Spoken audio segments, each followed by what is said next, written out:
Praise the lord. ఈరోజు దేవుని వాగ్దానము, జ్ఞానులు ఘనతను స్వతంత్రించుకొందురు, బుద్ధిహీనులు అవమానభరితులగుదురు. సామెతల గ్రంథము 3వ అధ్యాయము 35వ వచనము. సహోదరి సహోదరులారా, సామెతల గ్రంథం 3వ అధ్యాయము ఈ అద్భుతమైన వచనంతో ముగుస్తుంది. ఇది ఒక మనిషి జీవిత గమ్యాన్ని, అతను ఎంచుకున్న మార్గాన్ని బట్టి అతనికి లభించే ముగింపును స్పష్టంగా వివరిస్తుంది. లోకంలో మనం సంపాదించే ఆస్తిపాస్తుల కంటే మనం సంపాదించుకునే పేరు మరియు గౌరవం ఎంతటి విలువైనవో ఈ వచనం తెలియజేస్తుంది. ఈ వాక్యాన్ని లోతుగా అర్థం చేసుకోవడానికి దీన్ని 2 ప్రధాన భాగాలుగా చూడవచ్చు.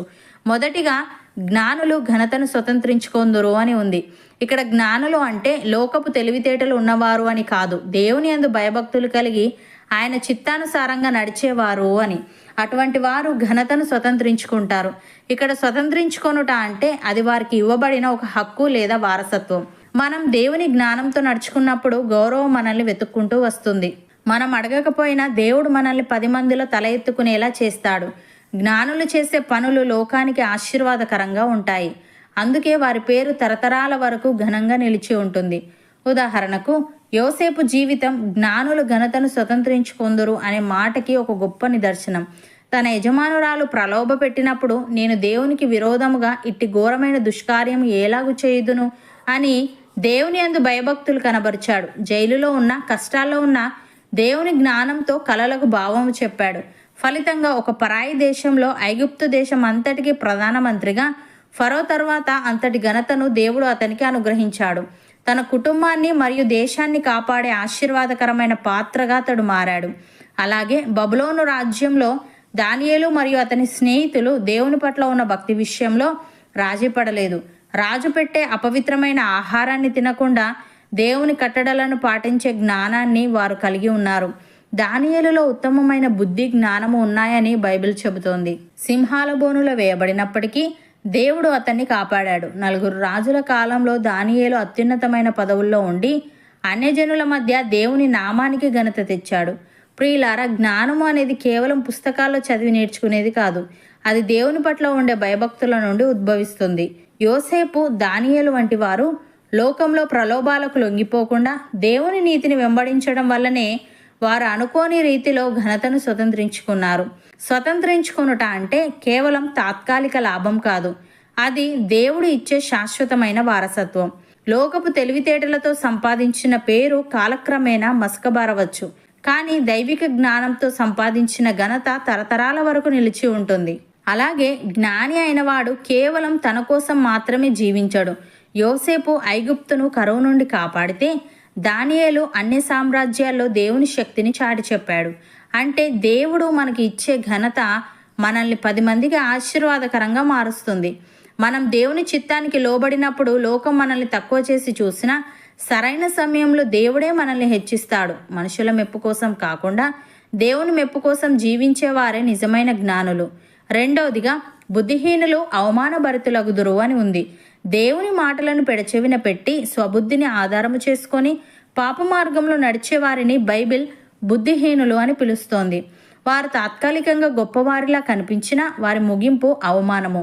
బుద్ధిహీనులు తమ గర్వాన్ని, అజ్ఞానాన్ని ప్రదర్శిస్తారు. అది చివరకు వారికి సిగ్గును, అవమానాన్ని మిగులుస్తుంది.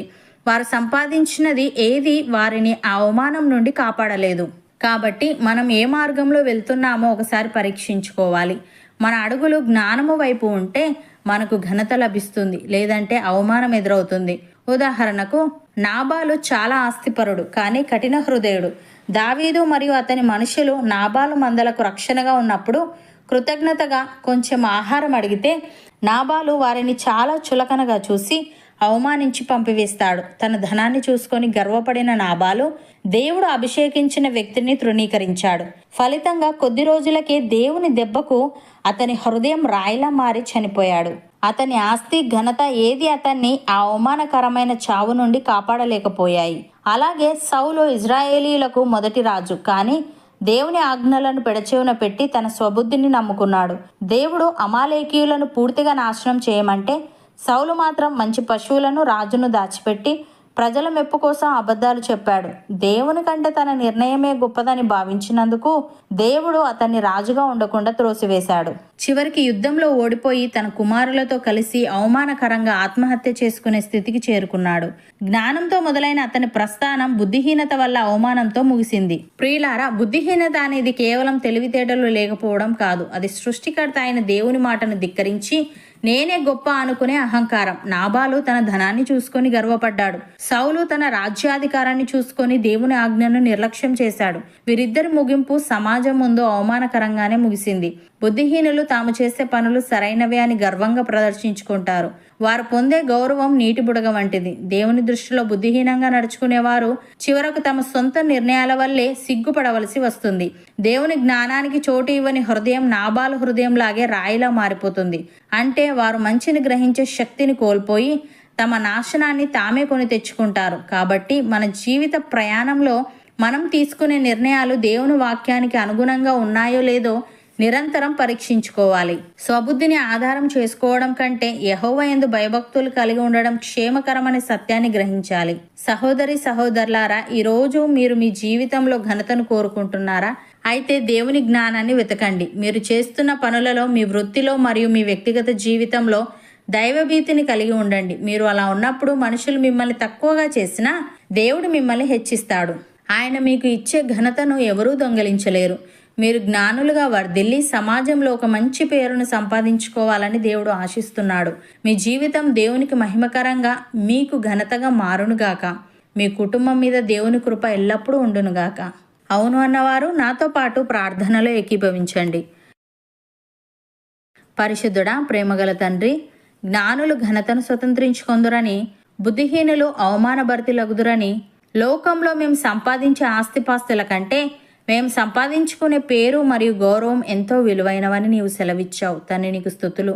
దేవా, జ్ఞానం అనేది కేవలం పుస్తకాల్లో చదివి నేర్చుకునేది కాదు గనుక అది నీ పట్ల ఉండే భయభక్తుల నుండి ఉద్భవిస్తుంది గనుక యోసేపు, దానియేలు వంటి వారు లోకపు ప్రలోభాలకు లొంగిపోకుండా నీ నీతిని వెంబడించడం వల్లనే వారు ఘనతను స్వతంత్రించుకున్నారు గనుక మేము నీ యందు భయభక్తులు కలిగి నీ నీతిని వెంబడిస్తూ మనుషుల మెప్పు కోసం కాకుండా నీ మెప్పు కోసం జీవించే వారంగా ఉండుటకు సహాయము దయచేయమని, బుద్ధిహీనత అనేది కేవలం తెలివితేటలు లేకపోవడం కాదని, అదే సృష్టికర్తవైన నీ మాటను ధిక్కరించి నేనే గొప్ప అనుకునే అహంకారమని, నీ దృష్టిలో బుద్ధిహీనంగా నడుచుకునేవారు చివరకు తమ సొంత నిర్ణయాల వల్లే సిగ్గుపడవలసి వస్తుందని నీవు సెలవిచ్చావు గనుక మేము బుద్ధిహీనముగా ప్రవర్తించక మా జీవిత ప్రయాణంలో మేము తీసుకునే నిర్ణయాలు నీ వాక్యానికి అనుగుణంగా ఉన్నాయో లేదో నిరంతరం పరీక్షించుకుంటూ మేము చేస్తున్న పనులలో, మా వృత్తిలో మరియు మా వ్యక్తిగత జీవితంలో నీ పట్ల భీతిని కలిగి ఉండుటకు కృపచూపమని, మా పట్ల, మా కుటుంబం పట్ల నీ కనికరం ఎల్లప్పుడూ ఉంచి